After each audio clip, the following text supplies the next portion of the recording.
So we made good progress last night. Last I checked, we restored power to around 75,000 customers. So that number is slowly coming down.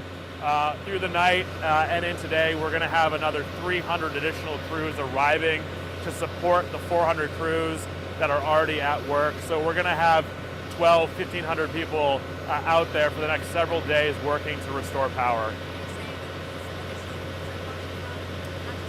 Yeah, these additional crews are coming from, we have some from in Maine, we have some from out of Maine coming as far from Ohio. And so what is are there any specific focus spots that you guys are aiming at right now? So interior parts of the state were hit really hard, and in some rural areas, we haven't even been able to access the damaged areas because of blocked roads, because of washed out roads, flooding.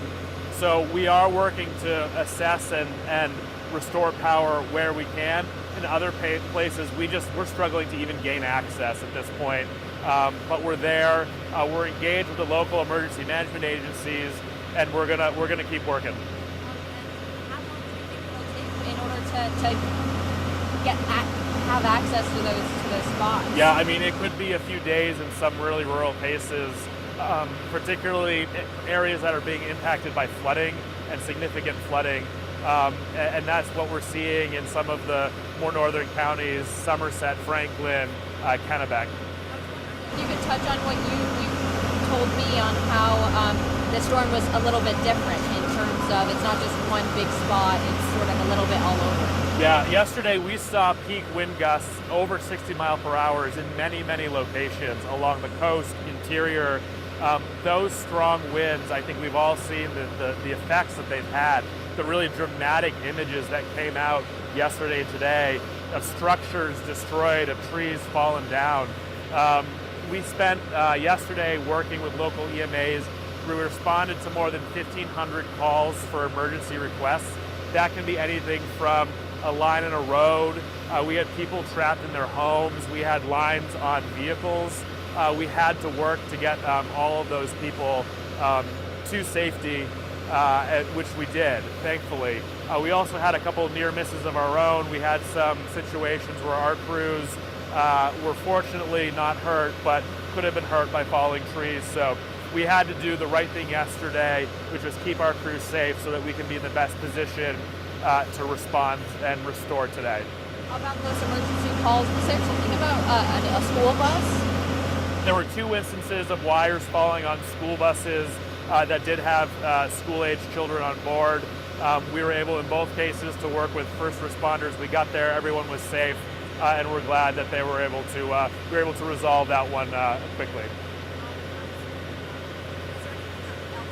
Storm that you'd like to add in. Is this normal? Have you seen something similar to this? So I haven't seen a storm of this magnitude during my time at Central Maine Power. Talking to some of the team that have been here for 30, 40 years, they would put this one as top 5, some even comparing it to the ice storm of 1998. And we were mentioning for folks who might still be without power, how's the best way to contact you guys? So the best way to contact us is either by phone on the mobile app.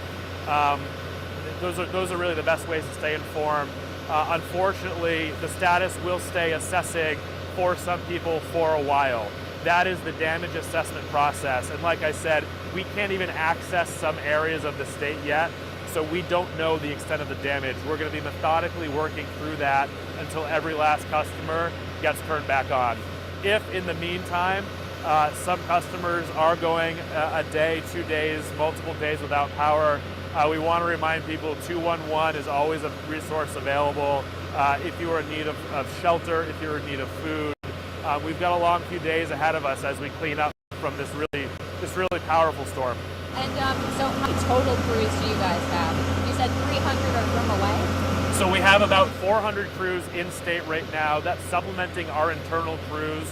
Those 300 or 400 rather that were pre-staged prior to the storm, they came from as far north as Canada and along the East Coast. Supplementing those crews, we have 300 additional line crews that are arriving throughout the day today, bringing total line crews to 700.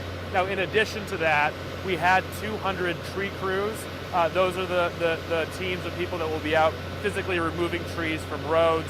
We had 200 crews pre-staged prior to the storm.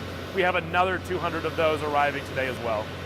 Is there anything else that you'd like to add in? No, we would just urge people to continue to be safe.